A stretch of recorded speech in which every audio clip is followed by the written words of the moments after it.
In this class, I want to revisit the Robbins definition of economics. You remember the Robbins definition is economics is a science which studies human behavior as a relationship between ends and scarce means which have alternative uses. And the parts in red are the very important parts. The definition is full of meaning and full of relevance in the study of economics. It's a very efficient definition because nearly everything in the definition needs to be examined in more detail to get a full picture of what economics is about. So let's look at ends and scarce means. Ends may be considered as our wants. The ends of our economic activity is our wants, and we want to satisfy our wants. We have wants that may be biological, for example, food, shelter. These are wants that we need to satisfy. We also have wants that are somewhat more frivolous. We want entertainment and we want fashion items, but they're wants nonetheless, and we strive to satisfy them. So we need to understand what we mean by wants, and we'll consider that in more in the seminars. Means are the methods by which we use to satisfy our wants. Generally speaking, we use production. We go to work, we make things. We make not just physical things, we make services, and we make the services available. And the services satisfy a want as well. So we have got issues there that we need to look into. What do we mean by means? And we've got ends. Wants lead to our demand for goods. It's when we want something, we have a demand for it. Sometimes we don't have a want. The want is put in our heads through perhaps marketing and advertising and publicity and contact with people from different countries, or going on holiday, we come back with certain wants that we want satisfied domestically. We want to be able to get these products that perhaps we've seen elsewhere, or we've seen on television, or we've heard about on the radio, or wherever. So wants lead to our demand for goods. Wants are in our heads. They're psychological. Some wants, for example, food and the essentials of life, these are primal in our heads. These are very important to us.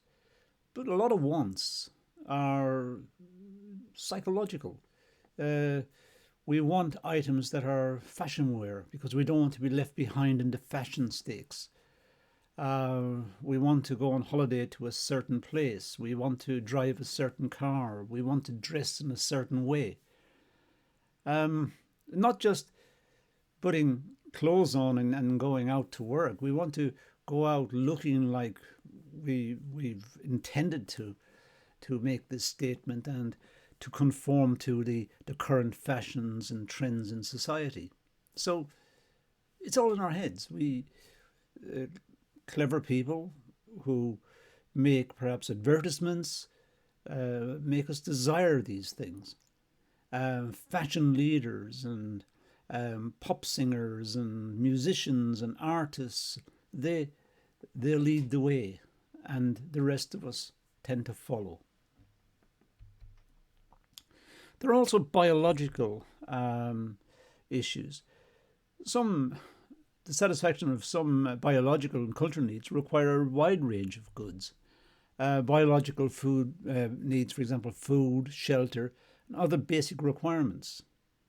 It's a bit like Maslow's hierarchy of needs, which you'll encounter in marketing and in other subjects. In the Maslow schema, at the very foundation are the essentials of life. These must be met. Food, clothing, warmth, health, absence of fear, These things are central. Then we go up the Maslow. I'm not doing Maslow here, but I'm just saying we go up in terms of our requirements. We move up to the next level. Now we're looking for something slightly a little bit more frivolous until we get to the very top, where we've got everything. We have holidays every year. We drive a big show-off car. Um, we live a good life, in inverted commas, whatever that means. But we must satisfy our biological needs first. We must have food and shelter. And we have cultural needs. We have recreation goods and luxury goods that we want. These are requirements. We don't want a dull life. We want a life that we think this is worth living. This life is fun. So we have sports and we have recreations. And these are our cultural needs. Perhaps music, art. These are important to us because this is, once we've completed our biological things, this is what we want. Gives us satisfaction in life. We want food and shelter, but we also want the luxury goods. That's the point. We want the basics, but we want more. Now, in terms of culture, well, our tastes change over time. There are constantly changing fashions and trends in society. These are constantly being updated so that we will buy more, we will spend more and keep that industry running. There's the profit motive. People make items for sale so that they can generate sales and generate profits for themselves.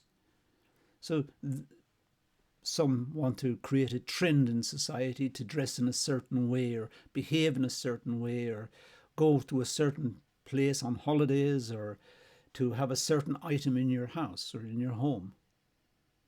It may be advertising, maybe the medium that's been used, but it's trying to influence us to behave in a certain way and conform to a certain fashion. As I said, it's probably related to the advertising industry, but it's not a bad thing. It gives us something to strive for.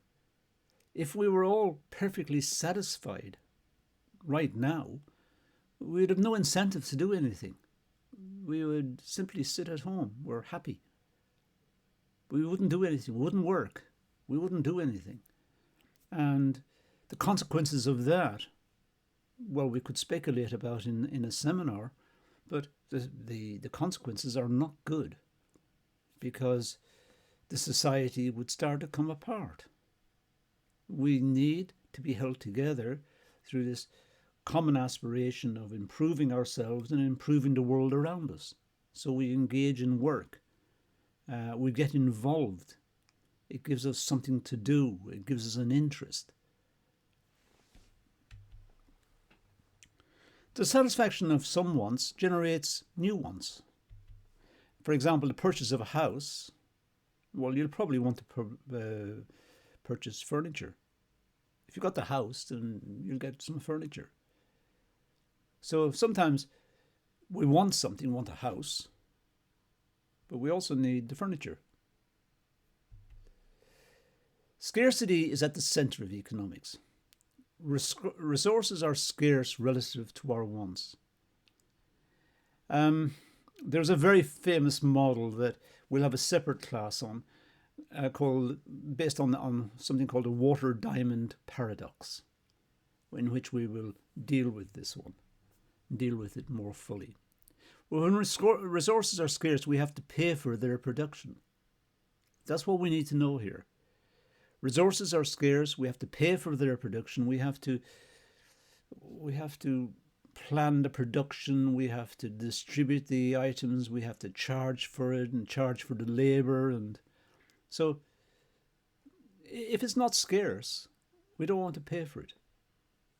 If someone tries to sell you a glass of water in a country where there's plenty of water, drinking water, then You won't want to pay for it. It's free.